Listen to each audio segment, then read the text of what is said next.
So yes, can you hear me? Just shake your head up and down because you're all muted. Okay. All right, good. So at least we know we got that far. And I imagine you can see me as well. So I can barely see myself, but that's fine. I see enough of myself. So we want to start. What I'm going to be using today as sort of the backbone of my talk. It comes from a book, another joy book. Now, both of these joy books, like the ones that the one I was working with last month, which was with His Holiness the Dalai Lama and Desmond Tutu. This one is called The Joy of Living, Unlocking the Secret and Science of Happiness. And this fellow, Eric Swanson, got together with Mingyur Rinpoche. Now, Mingyur Rinpoche is a very exceptional fellow for our time, because he was raised with one of the greatest meditation masters of our century. And many of my friends met Urgen Tuku, who lived up in the dense forest above Kathmandu. And Urgen Tuku was famous for being able to give people the experience of ultimate mind. He just was an extraordinary being that way, and I had several of my friends report that his pointing out instructions were extraordinary. So that Mingyur Rinpoche grew up with this fellow, and he reports in this book how, as a child, he was panic-stricken. He had a terrible time. He had a horrible sense of inadequacy.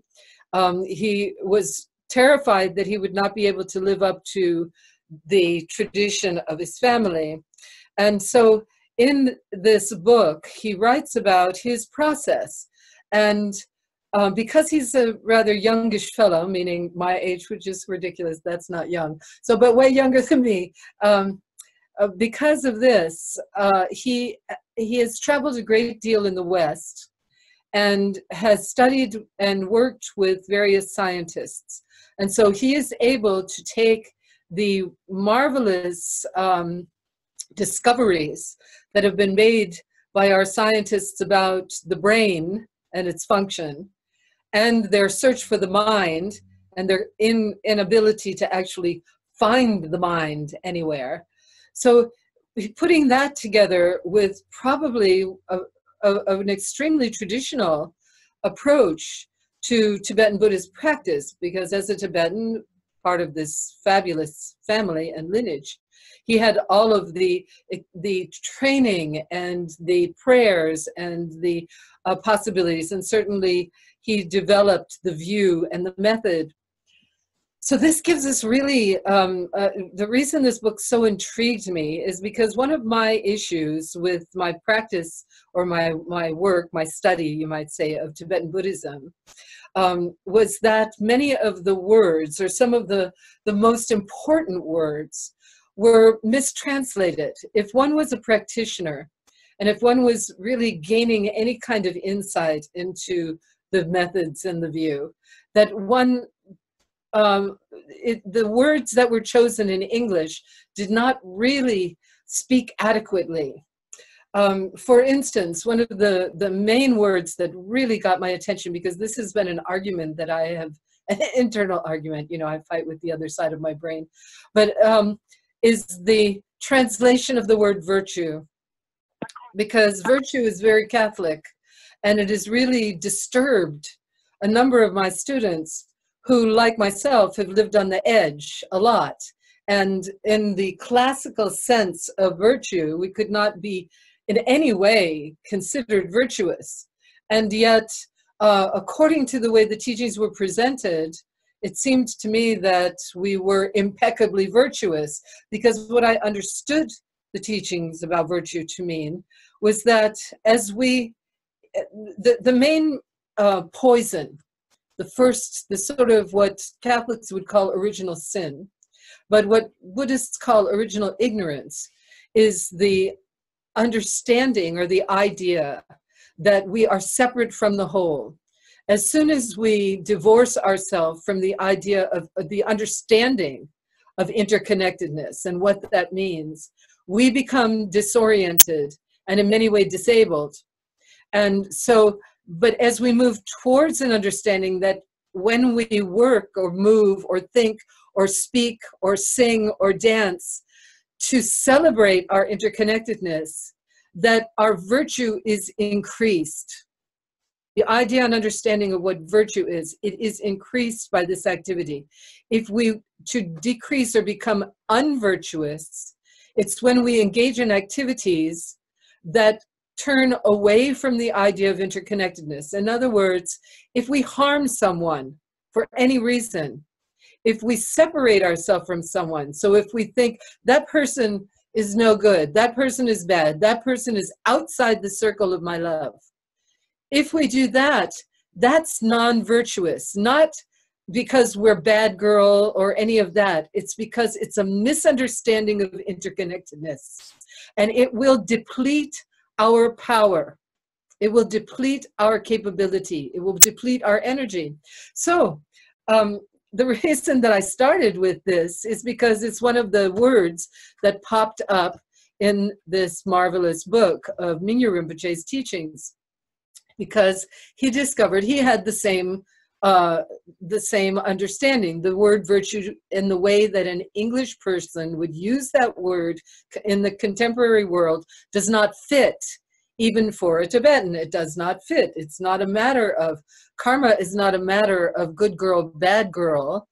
It's not a matter of whether I am a virtuous person. It's a matter of, are we accumulating the stability, the clarity, and the energy in order to remain present in awakened mind and to move from that perspective.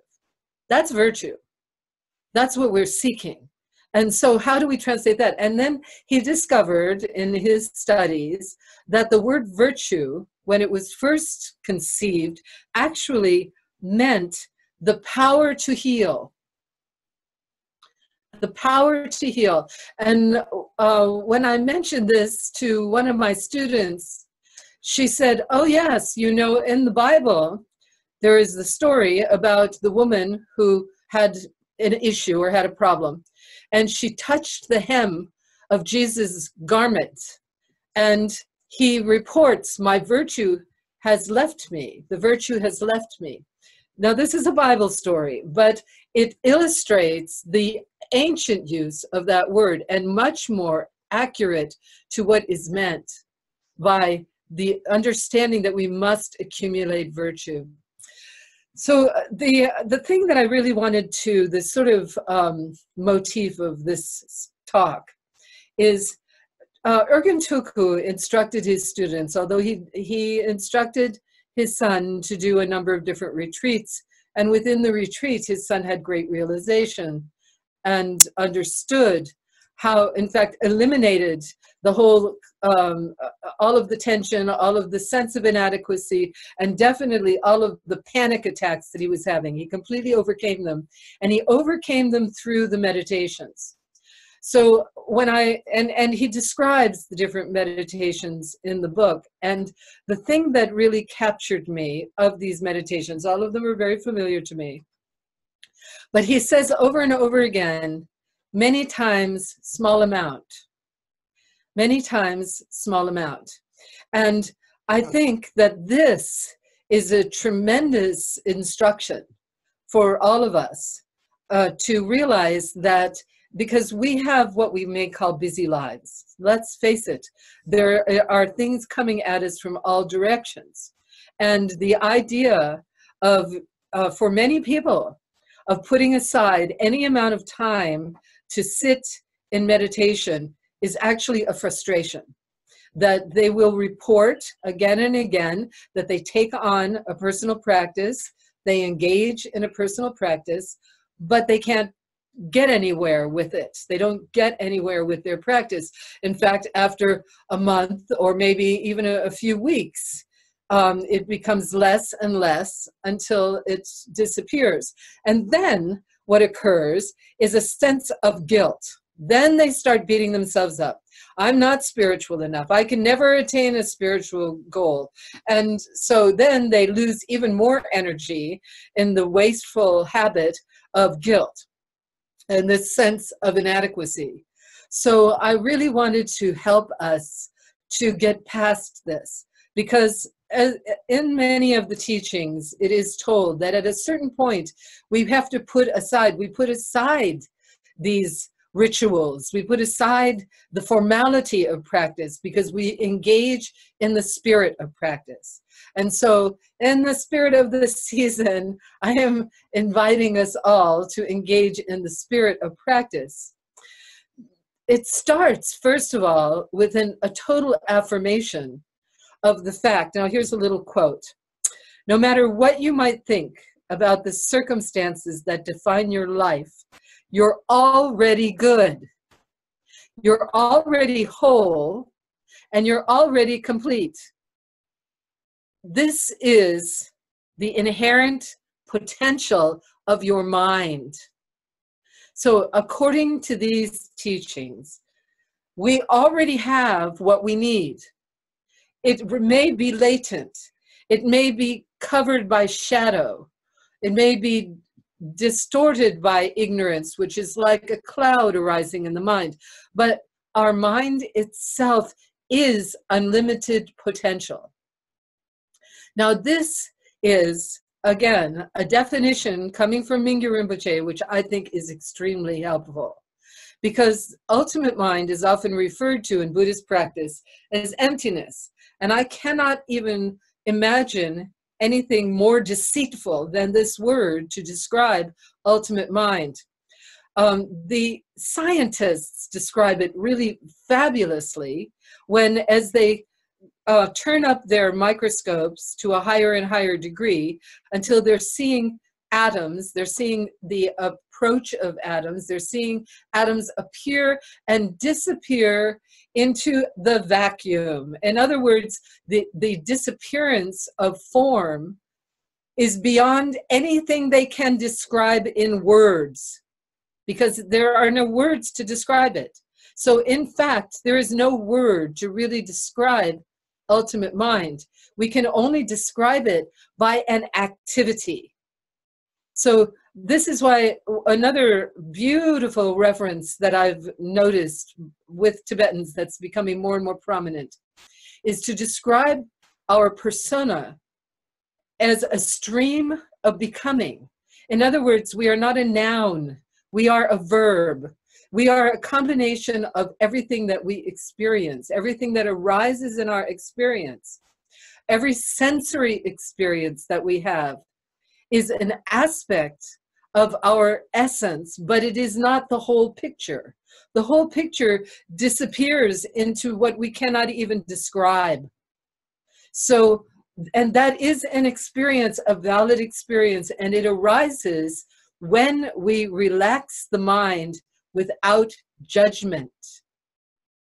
So these beautiful these beautiful meditations that Organ Tuku presented and recommended that we do 3 to 5 minutes, that each one of these insists on us learning how to simply relax the mind, to open the mind and allow whatever arises in it to be there.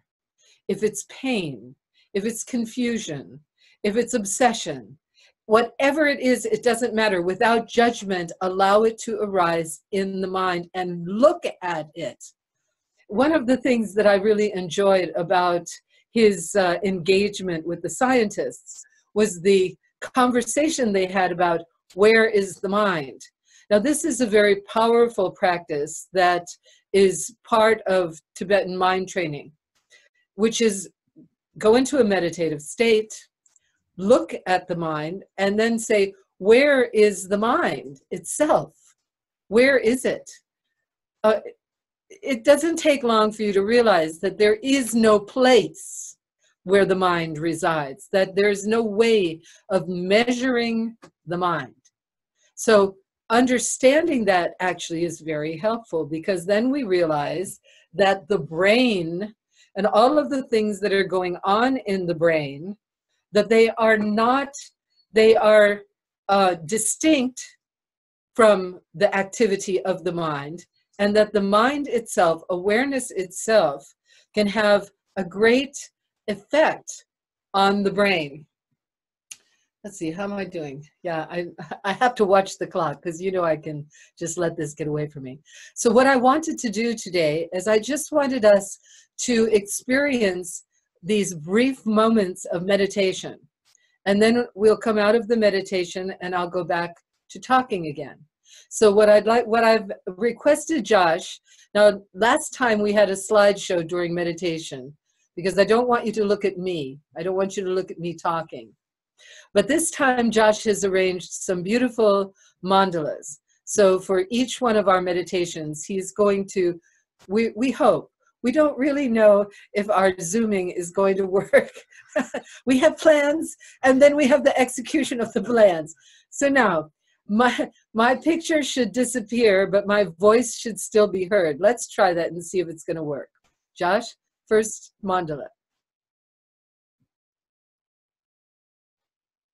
Ah, it looks like it worked. Okay, very good. So now, I'm going to ask you to sit with your spine as straight as possible. You can have your legs crossed, or you can place your feet on the floor. Don't cross your ankles. Place your feet flat on the floor. So one or the other is really the best way to do this. Now, I find that starting any meditation practice, the 9 healing breaths is the most perfect way to stay alert and yet get relaxed. So now I want you to take a deep breath. And then on the exhale, feel that you're letting go of all physical tension.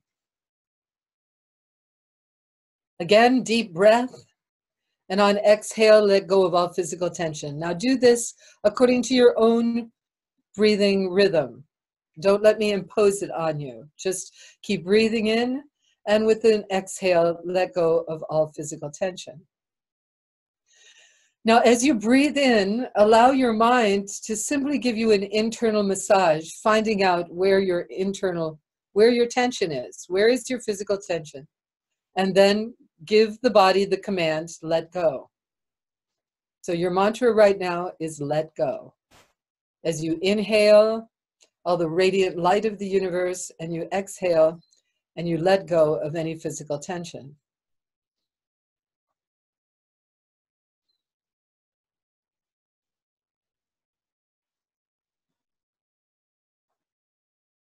Now we're going to address what I call the deep mind. And on the next exhale, let go of emotional tension. Inhaling radiant light, and this time simply give the command, let go of emotional tension as you exhale. The emotional tension is held in a deeper place in the brain. So we're going into the depths of the brain here. Inhaling and exhaling all tension.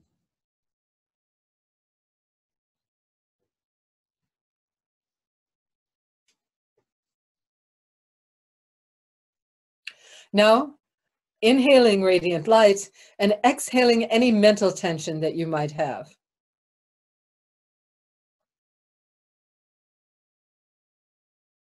Simply giving the deep mind the command, let go of mental tension, because now we're going to the deepest part of the brain.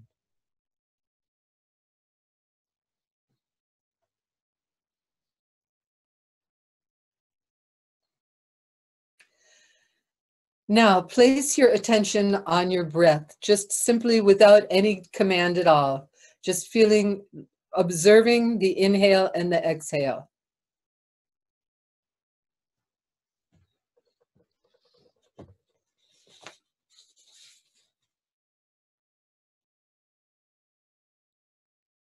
Now, you may be noticing thoughts passing through your mind. Some of them are easy to let go of, and well, others may lead you down a long avenue of related thoughts. When you find yourself chasing after a thought, simply bring yourself back to focusing on your breath.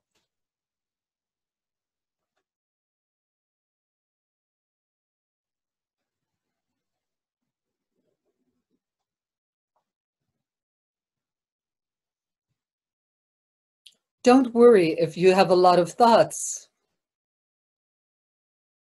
A lot of thoughts, variety of thoughts. This is not a sign of failure, it's a sign of success.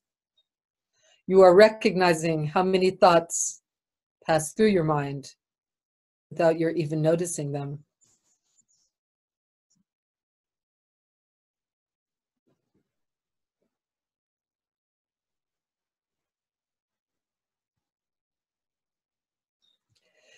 If you find yourself getting caught up in a particular train of thought, ignoring everything else, as soon as you remember, the point of the exercise is to just watch your thought. Don't judge yourself. Don't condemn yourself. Just go back to focusing on your breath and observing how thoughts and emotions come and go.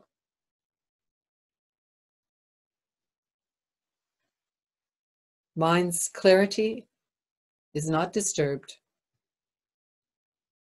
Mind is clear.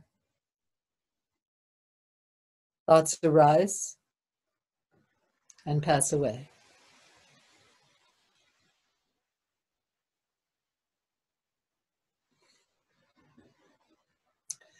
Okay, now gently open your eyes.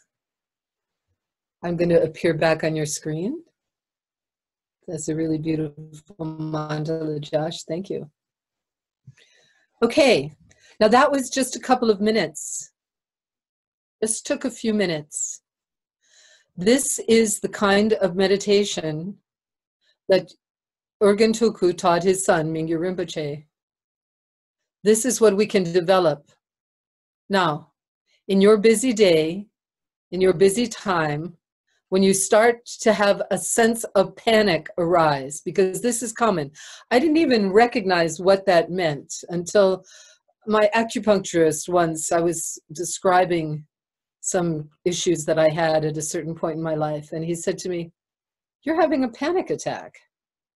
Well, that was a big eye-opener, because I don't experience my life in any way as panic. But as he described it to me, I realized that's right. There are all these various tensions, and I'm dealing with it, but dealing with it is not coming to peace with it. According to these teachings, the way we come to peace with these deep-seated, disturbing emotions is by looking at them without judgment and recognizing they are simply an arisal in the mind. Now, many of you I see who are joining me. It's so beautiful to see your beautiful faces, by the way. When we yes, when we dance together, you have probably heard me say during the time when we are learning the dance, and frustrations arise. Frustrations arise. There's the sense of, I can't do this, I'm not good enough, or that person over there is not doing it right and it's really bugging me, or I really don't like the way that other person looks because they remind me of somebody I don't like, or I really don't like fat people, or I really don't like skinny people, or I really don't like my shoes, or an infinite number of thoughts arise in the midst of the intensity of learning the dance. So what we're doing, because the dance requires concentration, and it requires us to engage with the mind. And we start to notice, as I have often said during those times, these are just arisals. They simply are thoughts that arise in the mind. Let them go. Let them be there. Don't worry about it, but don't get involved with it either. Don't allow it to define you. Simply know that somewhere you picked this up. Now, the charming thing about this marvelous book, as he goes on to explain, is here we have the structure of the brain. We have the primitive brain, the brainstem. Then we have the limbic brain, where we start realizing there are people other than ourselves. And then we have the neocortex, or the big fat brain, that is the one that allows us to develop different neuronal connections. And it has been proven now through science, as well as these magnificent meditation masters, that we can change the neuronal connections, the synapses of the brain. We can change them by applying certain thoughts, especially if we do these thoughts in a repetitive way. So this is one of the reasons why it is so valuable to develop little prayers that serve you.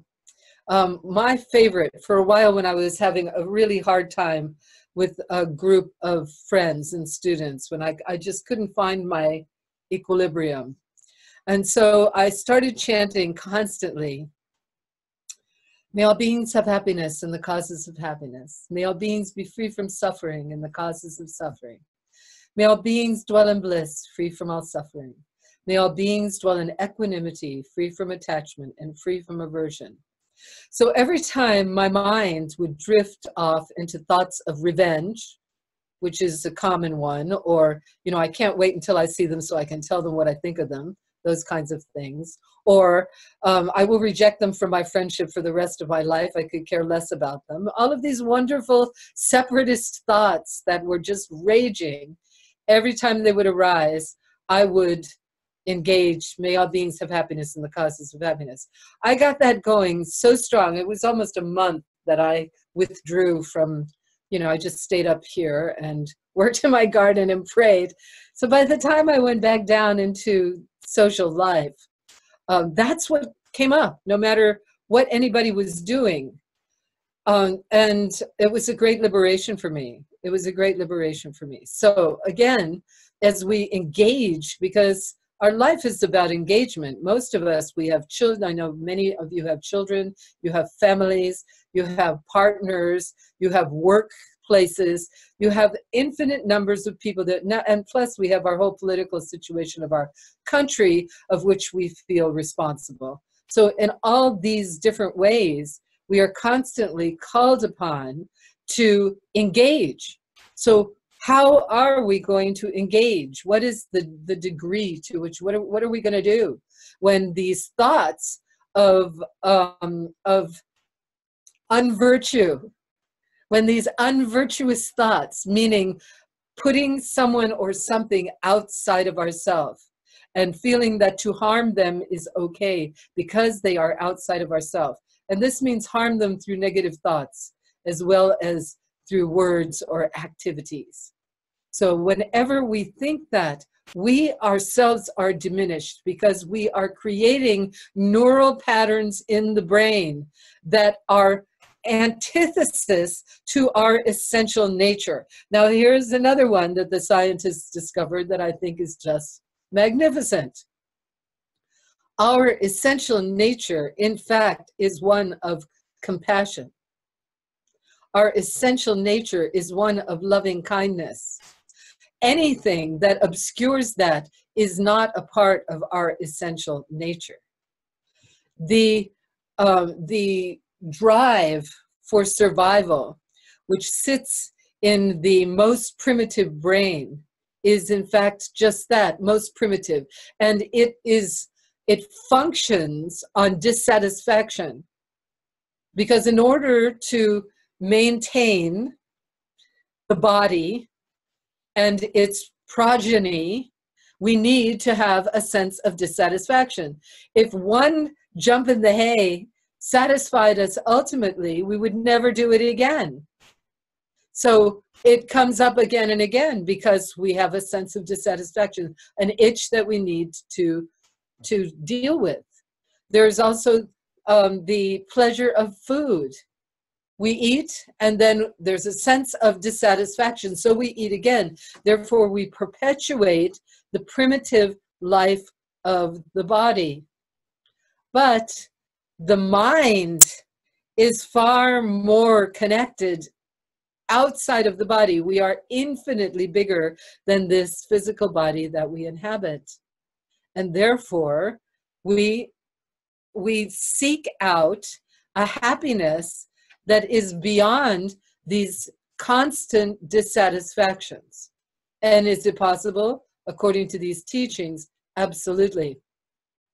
One of the illustrations that Mingyur Rinpoche gives in this incredible book that he has written, or about his talks, one of the things that he talks about is his father, Urgentuku, had a cut, some kind of operation. And the anesthetist ran out of, so this must have been India, the anesthetist ran out of whatever they needed to keep him anesthetized. And so he was cut open. The doctor was freaking out because the anesthetic was wearing off. And he said to Mingyur Rinpoche, he was giving him options. And Mingyur Rinpoche said, there's no problem. And the doctor said, well, aren't you in terrible pain? And he said, not terrible. And according to, he was all hooked up to the machines, blood pressure and so forth. There was no sign of any tension or any disturbance in his being, because he was able to place his mind in the ultimate understanding of the infinity of possibilities and of all things as they arise and pass away. That's the result of this training. Now remember, small amounts, many, many, many times. So now I want to lead you in meditation number 2. So if you could, once again, I'm going to invite Josh to give us another one of his exquisite mandalas. And as soon as it pops on, I will invite you again to sit with your spine straight.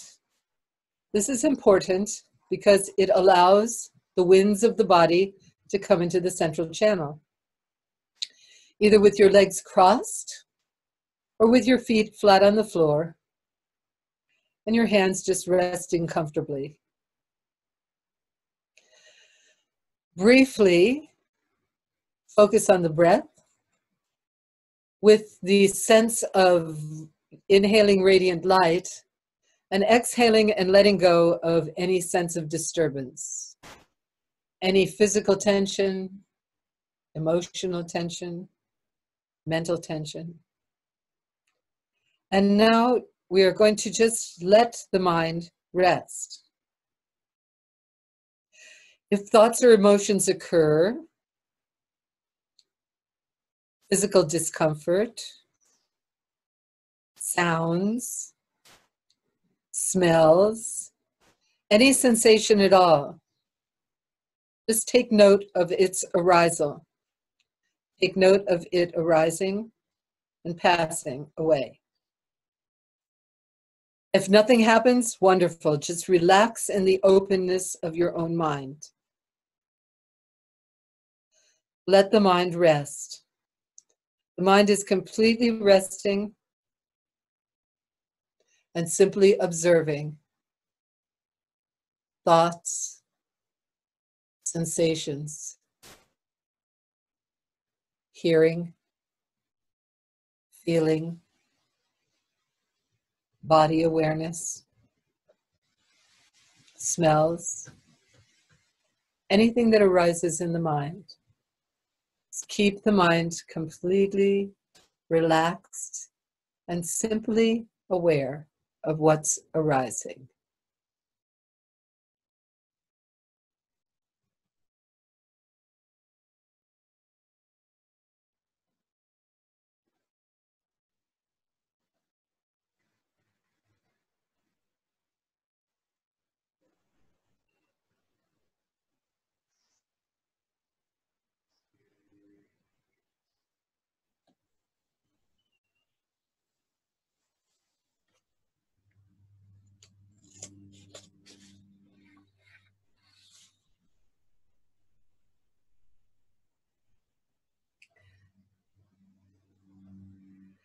If you want to discover a lasting sense of peace and contentment, you need to rest your mind so that its innate qualities are revealed. If you allow the mind to come to rest. Ignorance, attachment, aversion, and all mental afflictions will settle. The compassion, clarity, and infinite expanse of your mind's real nature is revealed.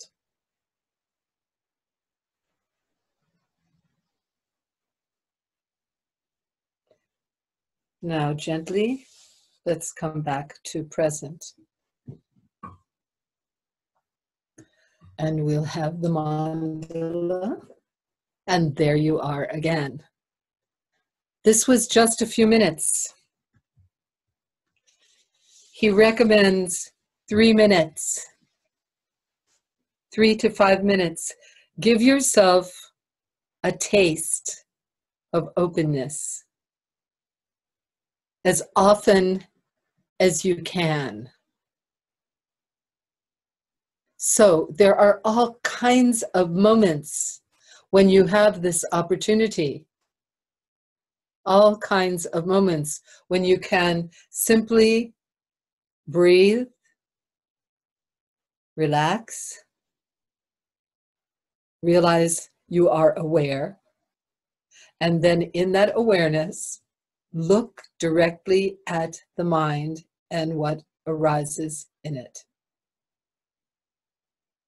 And then when things get a little intense, come out of the meditation. If thoughts are becoming overwhelming, simply come out of the meditation. If you want to stay there more than 3 minutes, nobody is going to say a thing. This is your work with yourself. And you will find that you will find more and more moments and time to do this. You don't have to sit in front of an altar. You don't have to sit on some special cushion. You don't have to go anywhere outside of your life. You can find these moments. You can find them. So, okay, yep, we're moving right along here. I do have one other meditation that I want to share with you, and I'm going to explain a little bit about it, because this is another sort of exploration that you can do. And this is called the meditation on the senses. Now, those of you who have been with us in Kauai for the early morning meditations, I know there's not a lot of people who show up at that 7 o'clock meditation, but some of you do. I see some of you that have been there with me for sure. You will know that we explore the senses in our meditation, because the arisal of what occurs in the senses, it arises in the mind. It is not, the physical body is the conduit, but the experience itself is in the mind.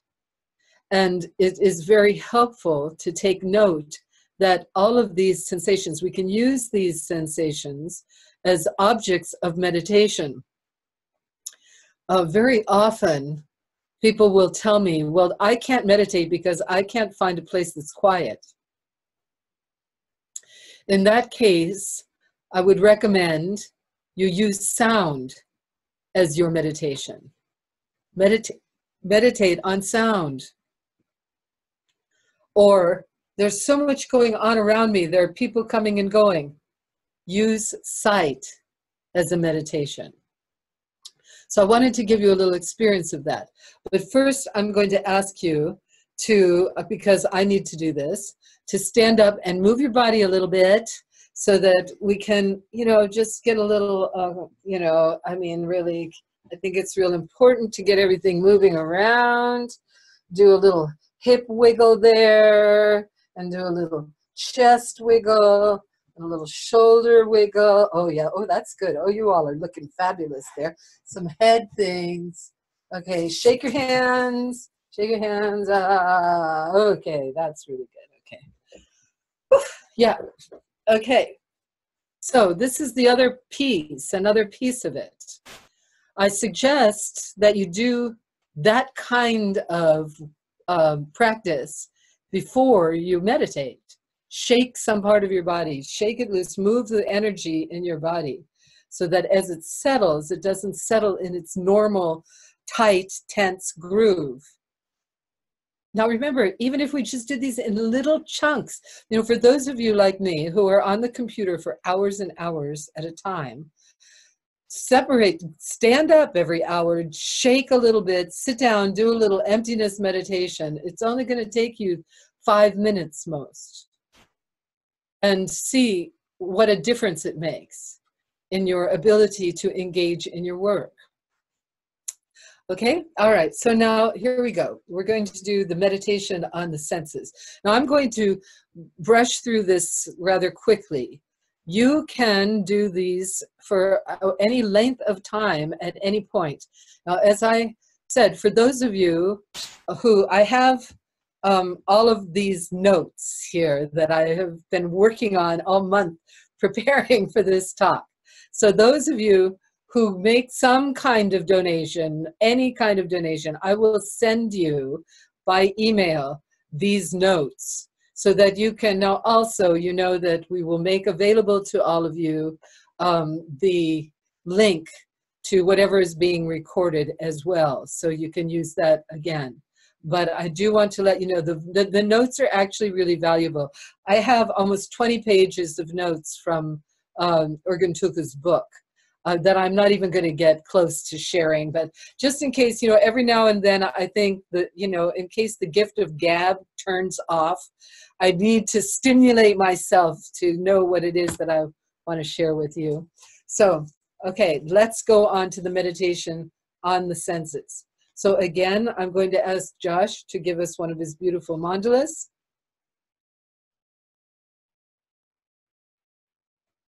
And I'm going to ask you to sit with your spine straight and close your eyes and feel yourself letting go of all tension in the body. Feet are either crossed or flat on the ground. So we're going to start with physical sensations, feeling, the sense of feeling. So sweep through your body and just see, where do you have any sense of feeling? So do you have tightness in your rib cage perhaps? Don't feel that you need to change anything. Just observe. Let the mind sweep down to your feet. Do you feel the feet inside your shoes or your socks or on the floor? Do you feel perhaps the brush of your clothing?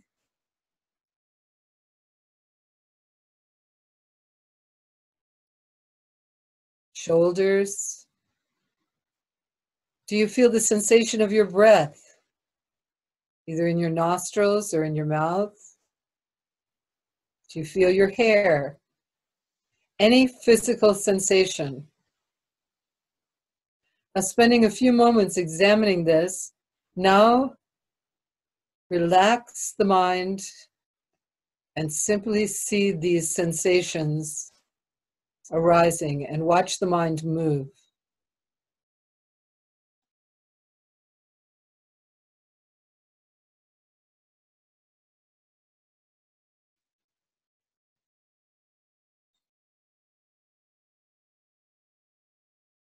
The second sense, seeing.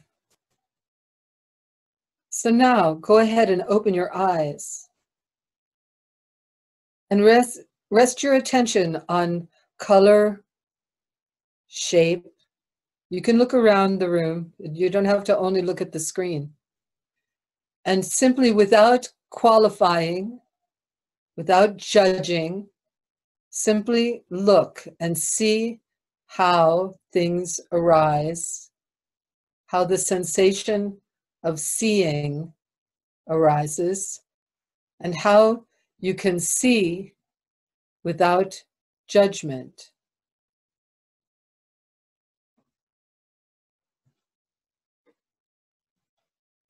Now look directly at this mandala on the screen.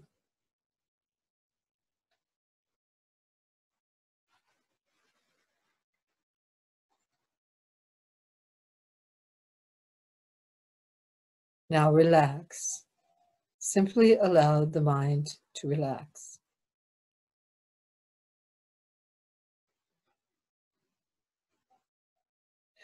Now we move to sound. Simply become aware of the sound that surrounds you. Perhaps if there are people in the room, you can hear them breathing. I'm listening to the wind, the clock ticking.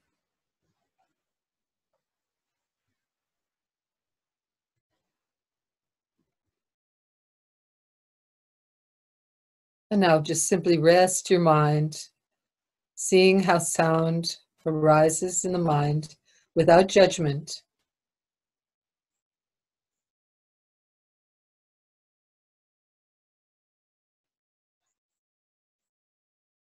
Now we move to the meditation on taste. And although we don't have anything that we're actually putting in the mouth, we can taste our own saliva. And rest the mind as you experience the sensation of taste arising.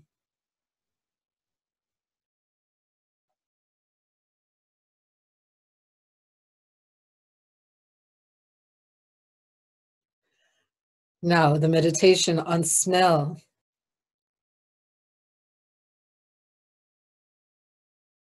Allow yourself to focus on this sensory experience.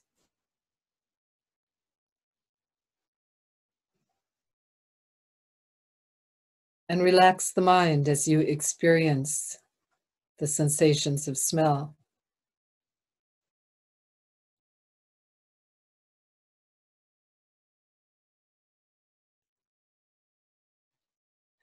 And now the sixth sense, which is the sense of thought. See every thought as an object of your meditation. Instead of being a distraction, they are a support for your practice.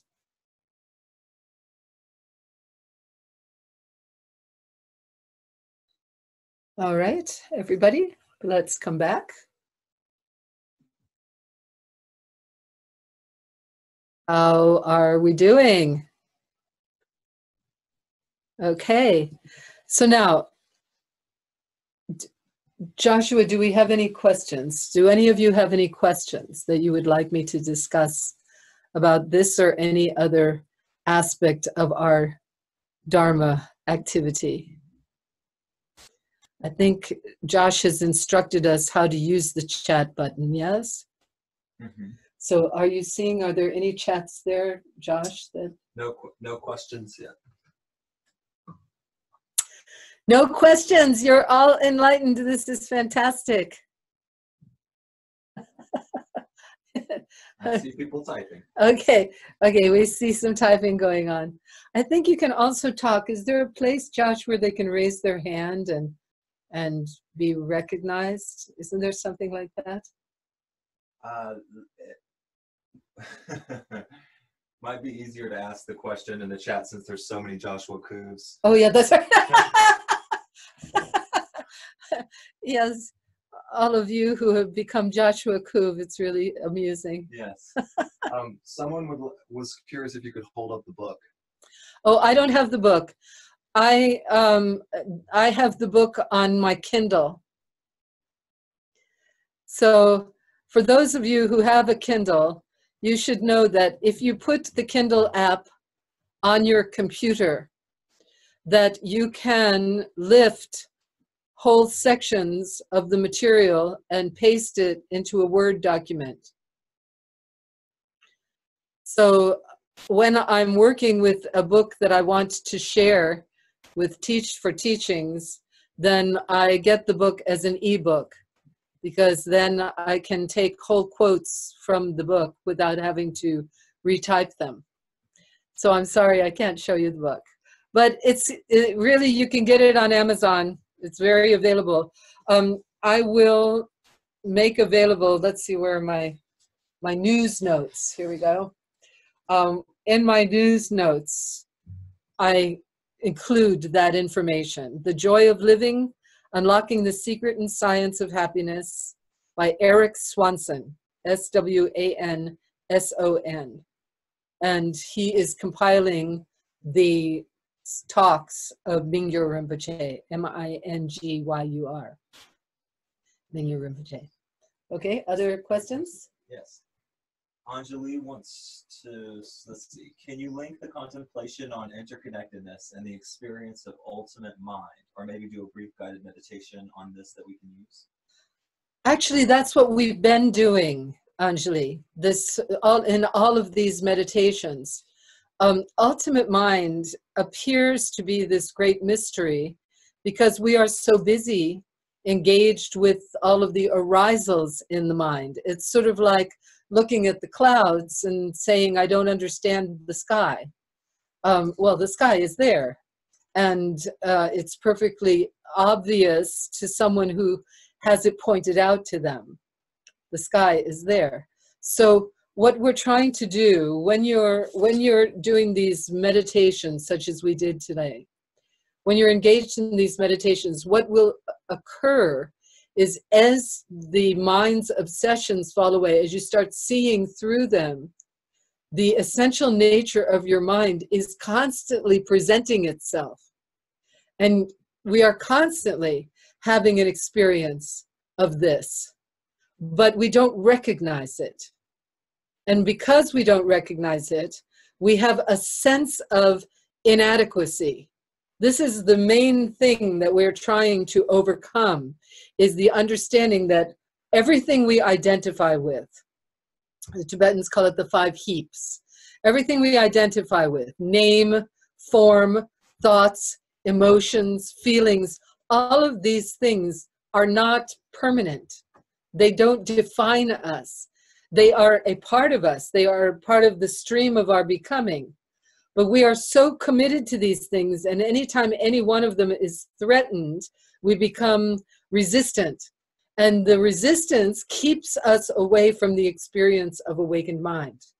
So we are constantly in the disequilibrium of resistance to everything that's arising all the time. So by simply looking at arisals, by training ourselves to just look at it. For instance, let's say there's a situation like we have a conflict with a husband. Let's say there's a conflict, that's a common one. Husband and wife lock horns, right? Okay, so this is, now I see him as separate from me and he is wrong. I have determined that he is wrong. And the more he tries to impose his sense of what's right, the more I resist it. Now, at any moment, I can take a step back and say, this is simply an arisal in my mind. And without getting any personality involved, without resisting it all, I allow myself to simply look at it and realize that it is nothing more than an arisal. And it arises according to causes and conditions that have been put in place through the infinite unfolding of our mind. When we make this a habit for anything that arises, especially all of our emotions, you know, we have these intense emotions. This morning I had a sense of abandonment. So I watched it arise. I saw that all of the things that led to me having that sense, and all of the people involved in me having that sense, how it was simply an arisal in my mind, that I didn't need to look at any of this that way. Because we have choice. We do have choice. We feel, when these arisals happen, they feel so big, so overwhelming, that we feel that we have to move, we have to push them away, we have to do something to make it go away. And that's when we get trapped by it. So as we engage more and more in the ability to just, I am an infinite source, everything arises within me. My infinite mind is limitlessly full of potential. Everything is possible here. as we become more and more convinced of that, because we experience it without resistance, then we will understand in a deeper and deeper way exactly what is meant by ultimate mind. Thank you. Good question. More? Let's see. What is the word used in place of virtue? Nita Rose asks. Yes. I don't have a word to use instead of virtue. Virtue, I only have an explanation. It's just like the idea of emptiness. I don't have a word. There is no word. And I'm sure that's why they settled on virtue. But the thing is to understand the meaning. That which moves toward interconnectedness is virtue. That which moves away is non-virtue. That's the best way that I can define it. But otherwise, there is no, this is the problem. I mean, we can certainly understand how, imagine a scholar who encounters Tibetan Buddhism and is trying to translate these texts, having no experience at all in how to do that and what it means. I mean, we're translating literally. One of my favorite translators is Ken MacLeod, because he really has done quite a job. He did 2 3-year retreats, and so he has a tremendous amount of, and he was Kala Rinpoche's translator, so he has a lot of practice experience. And he again and again in his books will say, this does not mean that. You have to really look at it. You have to describe it. And so one of the things that occurred to me is there's actually a number of things that we try to talk about, but we can only describe. We can't really transmit it without the experience itself. And so that's like the taste of a mango. How can you give somebody the taste of a mango without giving them a mango? Try that one. Okay, that's ultimate mind. You cannot, you know, I can say, they're telling us, here, look here, look here, look here. But until we actually are able to relax the obsession of maintaining a persona that we think is a permanent entity, until we learn how to get past that, we cannot experience ultimate mind, because it's beyond that. So these little exercises that I led you on today, they seem very innocuous. They seem like maybe nothing's happening. But in fact, what you are doing is you are exercising a part of the mind that is extremely important for you to get in touch with. The understanding everything arises in the mind, and it is impermanent. It's impermanent. There is nothing lasting. When the yogis, this used to be another chit of mine, the yogis would say, it's not real.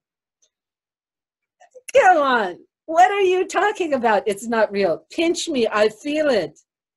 Cut me, I bleed. That's real. So what are they talking about? Well, what they're talking about is it's not, we perceive a certain way, but that's not the whole picture.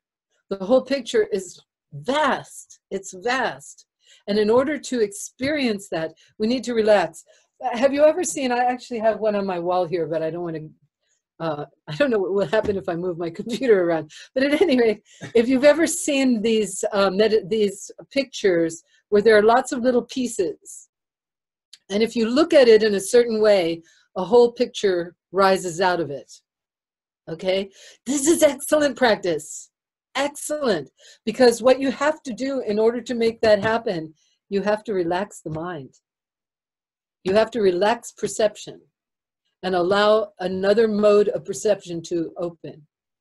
Now, according to what these teachings and according to everything that has been said in this book, it is a cumulative practice. A cumulative practice. So what they did was they started training some people in doing these different meditations. And over the course of months, they started to notice, because these guys would be hooked up to the EKG machines or whatever machines they're using. Once, I think it was once a month they were testing them. And every time, those who were doing the practices showed increased activity in certain neocortical aspects of the brain that scientists previously didn't think was possible. So, and what the lamas were pointing out to them is it's a cumulative thing. This is why it is so important for us to look at our thoughts and to actively disorient, to disarm our negative thoughts, to learn how to insinuate positive, helpful, all-encompassing, with a wish to free all beings, with a wish to benefit all beings. Put that in place.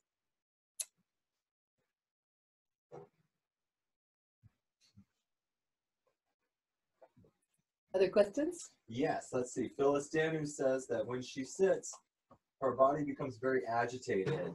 How much wiggling is allowed? Infinite wiggling allowed. Okay. So, infinite wiggling. Because, I mean, the point is not to be a good meditator. The point is awakened mind. Getting too excited there. The point is awakened mind. It's not about, you know, how many offerings you make or what kind of a good person you are or what, none of that. It's about how do we wake up the mind. If we, I find, because I have a very active, it's hard for me to sit for more. This is why I told you I have to stand up. I can only talk for so many minutes before. This is why when I teach, I infiltrate all kinds of movement meditations and dances, and because for me, it's necessary to do that. So we have created all of these beautiful movement meditations, these prayers that we do together.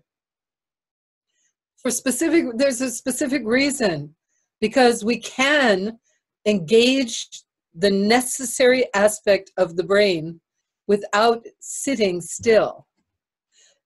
That's helpful. If you can, fantastic. If you can meditate in that way, it's wonderful. Maybe. For some people, they just become nutcase meditators. I mean, I don't see any improvement sometimes with meditators. I don't see them being more compassionate, more kind, more open, more relaxed. In fact, I had a friend from Yugoslavia when I was living in India, and she told me she went home one year. You know, she'd been studying with this great Swami, a very famous Swami. And so she went home and she told her father she needed her own meditation room, and she needed this and she needed that. And she got all set up.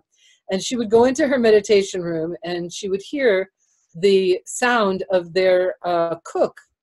And so she would come blasting out of the meditation room, screaming, you know, you've got to be quiet. This is my meditation time. So finally her father said, what are you doing in there? What are you doing? What is your goal? What is the purpose? What are you trying to achieve? So that's what I would say about that. So don't worry if you're agitated. Perhaps that kind of meditation is not for you.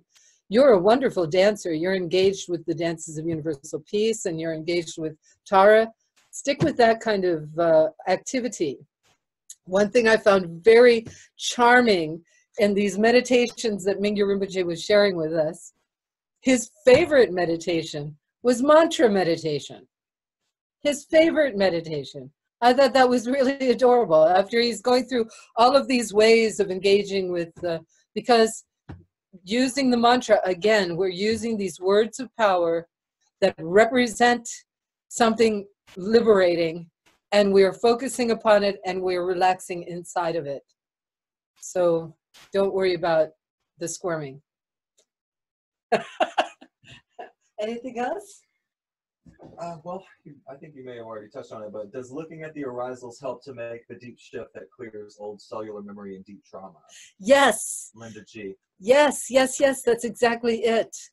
That's exactly it. This is what Mingyur Rinpoche was pointing out about his childhood.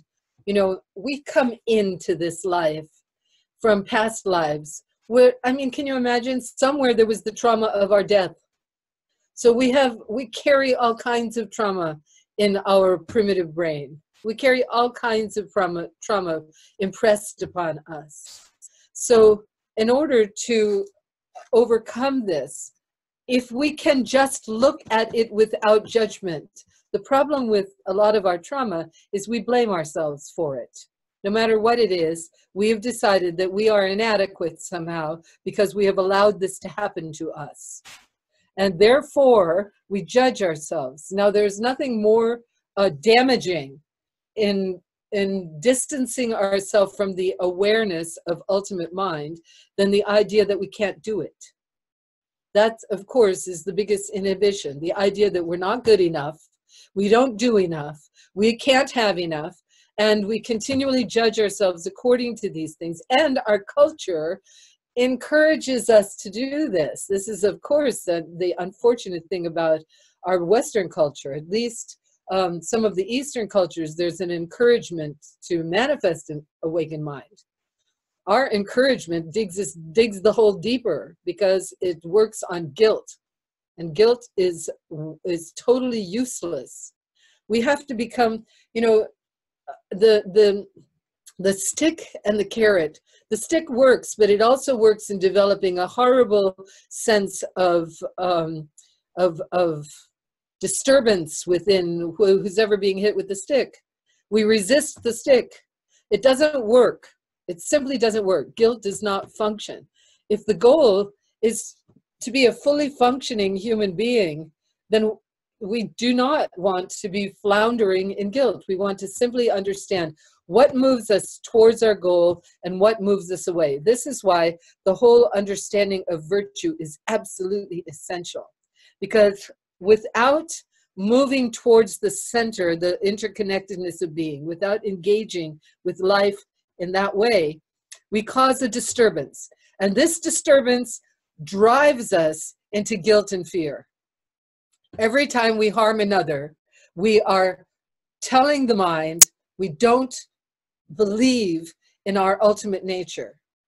And therefore, the mind becomes distracted, it becomes disoriented.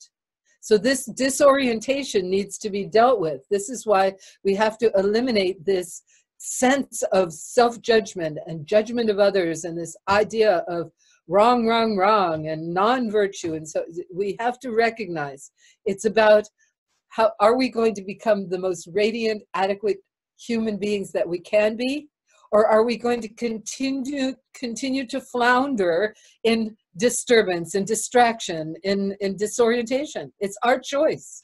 According to these teachings, which are so precious and so rare, it's our choice. We can decide. How are we doing? Really good. Okay. All right. So, wow, this has been fun. I'm so happy to see all of you. I just can't even believe it. You know, I think I'm looking at Germany over here, and I'm looking at Brazil over here, and I'm looking at Canada over there, and Austin, Texas is over there, okay, and Ohio, and oh my God, and I've even got some of my Maui students. Wow, it's just incredible. So a little bit of news. I wanted to share some news with you because my dear darling dancing Taras, you won't believe this one. You know, I rely on Tara's inspiration. You know, somehow I wake up and I think, oh, I should do that. And then usually my persona goes, why? That sounds like a lot of trouble. Why do I want to do that? And so there's this ongoing event on but eventually Tara wins. And so I started getting this idea that Damala Kushok, who is a very dear, dear friend and an incredible teacher, Sakya, she's the alternate family of the Sakya trees and their mother, the mother. And she has been a supporter of the Tara dance for more than 20 years.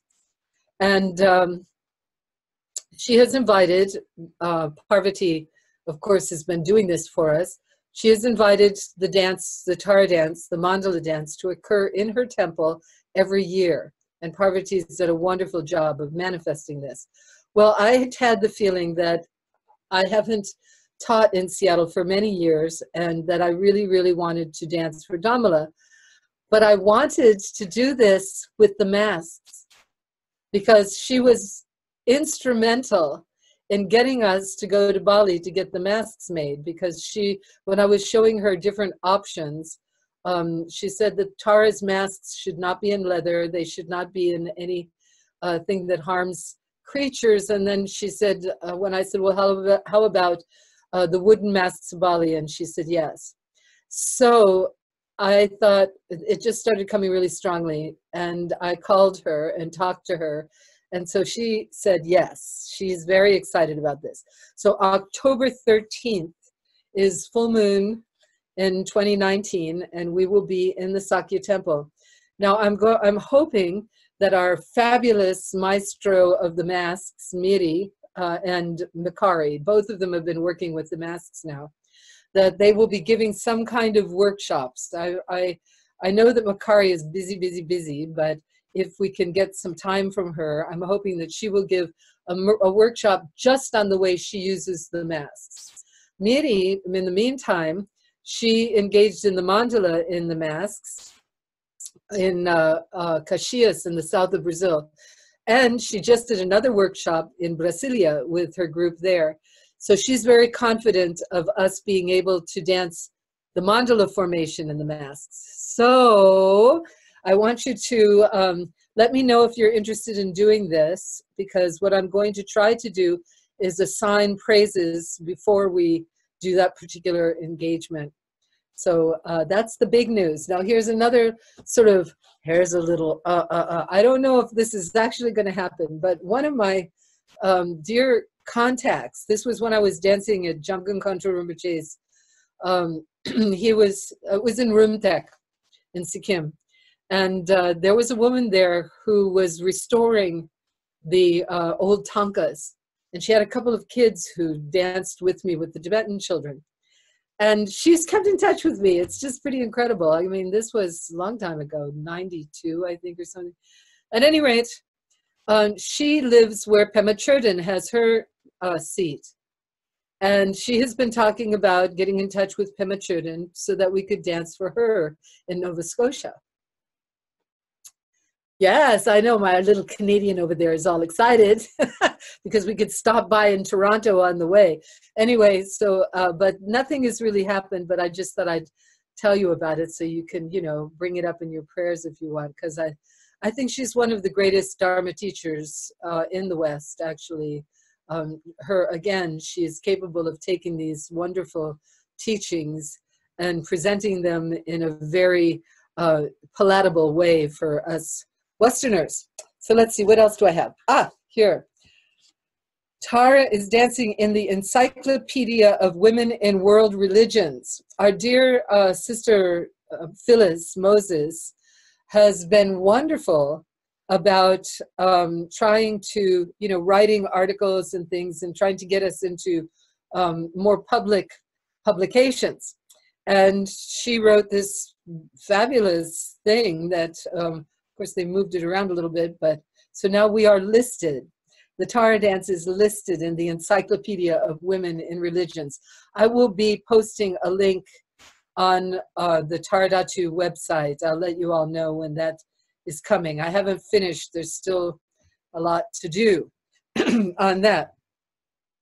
You can also find on our website some new stuff. So I want to point that out to you. And I also want to remind you of some dates. Let's see, what else is there? Oh, yes. I got to hold Aina Lay, which is Jocelyn's baby, for a whole hour. That's big news. For Prema, that's really big news. Hold a baby for an hour. So, and Jocelyn got to get a massage. She's doing wonderful. Dani, I don't know if you saw the picture in Facebook, but Dani danced in the mask with her baby hanging on her breast. So, which is a first. Dani was wearing the mask of the Tara of Wisdom, Compassion, and Power, danced all the way through the mandala with the baby hanging on her breast. It was beautiful. So to let you all know, I will be leaving Hawaii on January the 15th. I will, of course, always be available by email, but it does mean that things get slowed down a bit as I travel. And of course, I have many more obligations when I'm traveling. The workshop in the Bay Area is really cooking up. Barbara Patton has been doing a fabulous job with the workshop in setting it up. It's going to be right around the corner from the marina in San Francisco. So that'll be really fun when we're not hunkering down. Yes, that'll be really fun. So I do hope I get to see some of you up there. And then Anjali's been doing a magnificent job of organizing the retreat in Wimberley, Texas, which is right around the corner from Austin. So this information you can find on the website, and also I will send the news article around. The news section I'm going to send to all of our registrants when I give you a thank you for attending.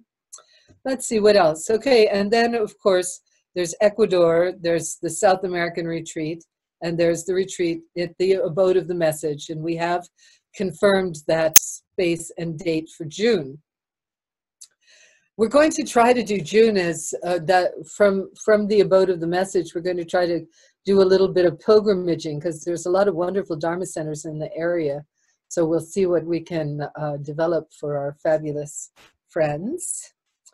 And let's see. So on the website, you can find links to Parvati and Amina's classes at the Parliament of World Religion, the retreat that Miri developed in Chile, and Catherine's retreat at Golden Bay, South Island, Aotearoa, New Zealand. So ladies, when you are engaging in any form and any of the dance, when you're offering the dance, I invite you to send a story and pictures so that I can create a news article so everybody can see how we are everywhere. We Taras are everywhere. It's wonderful. It's wonderful. According to Guru Rinpoche, this was predicted for our times, that the Taras would come onto the planet and that we would be instrumental in healing the wounds of humanity. So I thank you all for being a part of that. I'm really, really, really grateful. So what I'd like to do with you all is I'd like to end with our Tara mantra, with the practices of our Tara mantra of invoking her energy and feeling her pouring her light into us. If you could just raise your hands and bring this light to our heart and sending it into our world to heal and balance the earth. Om Tare, Tu Tare, Ture, Soha. And now let's bless the waters. Om Tare, Tu Tare, Ture, Soha. A circle blesses the waters. Om Tare, Tu Tare, Ture, Soha. A triangle balances the fire. Om Tare, Tu Tare, Ture, Soha. A crescent balances and blesses the winds. May the winds be gentle. And now, holding all of the gifts of our life, all of the preciousness of our life, the incredible specialness of us being able to meet like this together, to have these teachings, to have this inspiration, to have this joy. We take it and we place it in our hands. And we take this and we offer it up to Tara and all of the divine beings. And we see it fill the sky. And we see this blessing become vast like wisdom nectar. It pours through us. We let go of all of our obsessive nature. It pours through us. We are radiant light beings. And then holding our hands out, we imagine all of the blessed beings throughout the world, all of our Sangha. We bless and empower everyone that they may manifest the fullness of enlightened mind. Om Tare, Tu Tare, Ture, Soha. And now finally, in Tara's Mudra, we think of the suffering of the world. All of the infinite beings. We know how difficult life is for everyone. and how precious it is as we come into our awakening. So in our heart, we feel the radiance of wisdom and compassion, like a brilliant sun filling our body. And we take this light, we take this love, and we send it into the world. And we see it arrive in every heart. We reach out and take any suffering that there is.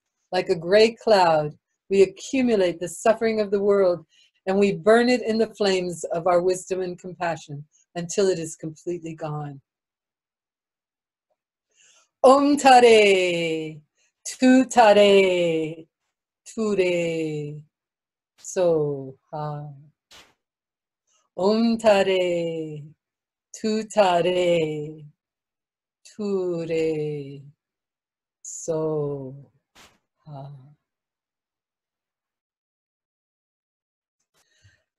Thank you all so much for traveling on this journey with me. I am so happy to see you. I wish I could have you right in the room with me so we could have a cup of tea and celebrate even more. But next month, we've already set the date. So thank you, thank you, thank you. Josh, thank you so much for your wonderful help. Really, we managed to pull it off. So now we're going to try to show you the movie that we were going to show you at the beginning, and see if we can make that work for you. But until we meet again, may you have a fabulous holiday season. May your heart always remain open. May loving kindness pour through you at all times. May Tara continue to pour her blessing upon you. May she inspire you and awaken you and give you whatever it is that you need to manifest the fullness of enlightened mind, knowing that it is the greatest gift that we can give the world. Omahum, Omahum, Omahum. And if you are in the room with somebody, it is now time for beijos and brazos and cheirinhos, hugs, kisses, and little sniffs. Please, I'm watching.